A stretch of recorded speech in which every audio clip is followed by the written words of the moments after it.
வணக்கம். நான் பொள்ளாச்சியின் ஈகே குமார். அனைத்து காவிப்பட சொந்தங்களுக்கும் காலை வணக்கம். நேற்று நான் ஃபேஸ்புக்கில் ஒரு பேட்டியை பார்த்தோம். குஷ்பு அவர்கள்கிட்ட அண்ணாமலைக்கு பிறகு எப்படின்னு சொன்னால் நான் சொல்ல மாட்டோம்னு சொன்னார். அவரால் சொல்ல முடியாத காரணம், அவருக்கு அரசியல் அனுபவம் இல்லை. காங்கிரஸ் கட்சியில் இருந்தாங்க, அந்த கட்சிக்கு என்ன பிரயோஜனம்? குஷ்புனால ஒன்றும். பிறகு டிஎம்கேக்கு வந்தாங்க, என்ன பிரயோஜனம்? குஷ்புனால ஒன்றும் இல்லை. இப்போ பிஜேபிக்கு வந்திருக்குது, என்ன பிரயோஜனம்? இந்த கட்சியில் அவர் இருப்பாரா என்று உத்தரவாதம் இருக்கா? இல்லை. ஆனால் லட்சக்கணக்கான தொண்டர்கள் கழுத்து அறுத்தாலும் பாரதி மாதாக்கு ஜெயின்னு சொல்ற கூட்டத்தில் லட்சக்கணக்கான பேர் இருந்தது நானும் ஒருத்தன். எத்தனையோ தலைவர்கள் தமிழகத்தில் இந்த கட்சியை வளர்ப்பதற்காக பாடுபட்டவர்கள். மரியாதைக்குரிய கணேஷ் ஐயா அவர்கள் பொள்ளாச்சிக்கு வந்து சைக்கிளில் NVN நடராஜ் அவர்களுடைய மூத்த தலைவர், எங்களுடைய மூத்த தலைவர் NVN நடராஜ் அவர்களுடைய சைக்கிள் வந்து கொடியேற்றி இருக்குது. கிட்டத்தட்ட 30-35 வருஷத்துக்கு இதெல்லாம் நான் கண்ணால் பார்த்துருக்கிறோம். அப்போ பொள்ளாச்சியில் 50 பேர் தான் மொத்தமாகவே கட்சியில் இருப்பாங்க. EM துரைச்சி, நஞ்சப்புச்சி, KPM மூர்த்திஜி, குமார்ஜி, இப்படி ஒரு 50 பேர், 150 போலீஸ் பாதுகாப்பு இருக்கும். அப்படி கட்சியை வளர்த்தி இருக்காங்க. பிறகு H. ராஜா அவர்கள் எங்களுக்கெல்லாம் உற்சாகம் ஊட்டி, வீரத்தை ஊட்டி இந்த கட்சியை பணியாற்ற ஒரு வாய்ப்பை கொடுத்துருக்காங்க எங்களுக்கு. பிறகு மரியாதைக்குரிய அதுக்கு பிறகு வந்த தலைவர்கள் H. ராஜா அவர்கள் பொன்கொன்றவெல்லாம் சிறப்பாக இந்த கட்சியை வழிநடத்தி சொன்னார்.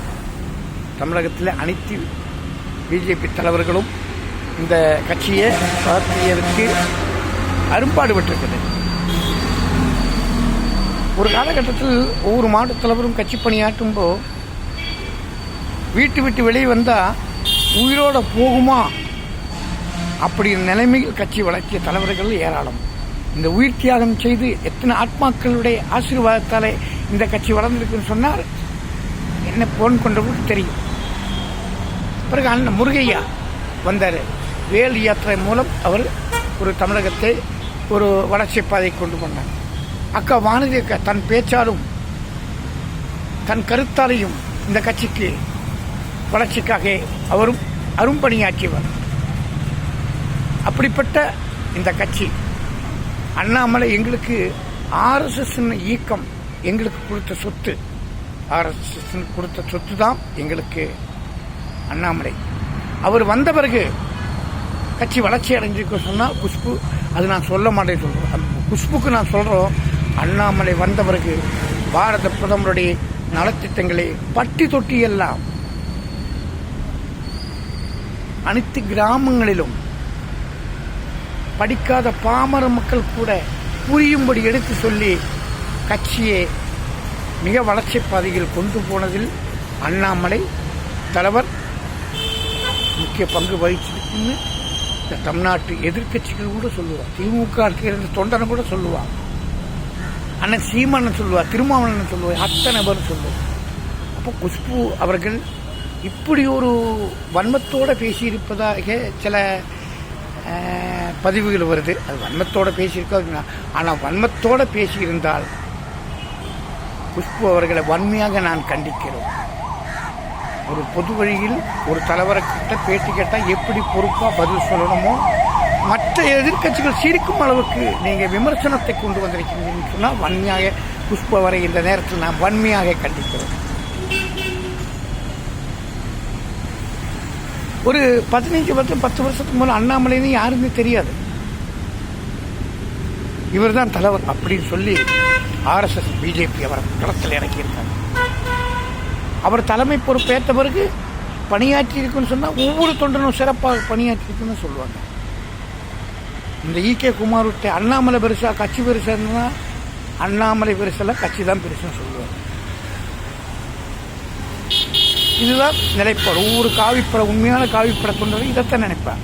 ஆனால் அவரை முதுகில் குத்த நினைக்கிறேன் பாரு, அவரோட உழைப்பை கொச்சப்படுத்த நினைக்கிறேன் பார்த்தீங்களா, இந்த இடத்துல எந்த காவிப்பட தொண்டர்களும் ஏற்றுக்கொள்ள மாட்டோம். மிகப்பெரிய தலைவராக இருந்தவர். மரியாதைக்குரிய சுப்பிரமணிய சாமி பிரதமரையே விமர்சிப்பார். நாய் மதிக்க மாட்டவன. தமிழ்நாட்டில் எந்த கட்சி கூட்டம் போட்டு ஒருத்தரும் கூட போக மாட்டேன். அதே மாதிரி எஸ்பி சேகர், அதே இந்த மாதிரி நிறைய பேர். எனக்கு அவரெல்லாம் கட்சியிலே நான் எவனும் மதிக்க மாட்டேன். ஆகையினால குஷ்பு அவர்கள் தயவு செய்து ஊடக பேட்டி கொடுக்கும்போது ஒரு பொறுப்புணர்ச்சியோடு கொடுக்கணும். தொண்டர்களுடைய மனம் மிகப்பெரிய புண்படுத்தி இருக்கிறோம். ஒவ்வொருத்தரும் வெளியே சொல்கிறதில்ல, நான் போல்ட்டாகவே சொல்கிறோம். என்ன காரணம் சொன்னால், இந்த கட்சி எனக்கு கட்சி முக்கியம். கட்சிக்கு பணியாற்றக்கூடிய ஒவ்வொரு தலைவரும் முக்கியம். இன்னைக்கு நயினார் ஜி வந்திருக்காரு தலைவராக. அவருக்கு கட்சி வளரும். அடுத்த கட்டத்தில் இன்னொரு தலைவர் வரும்.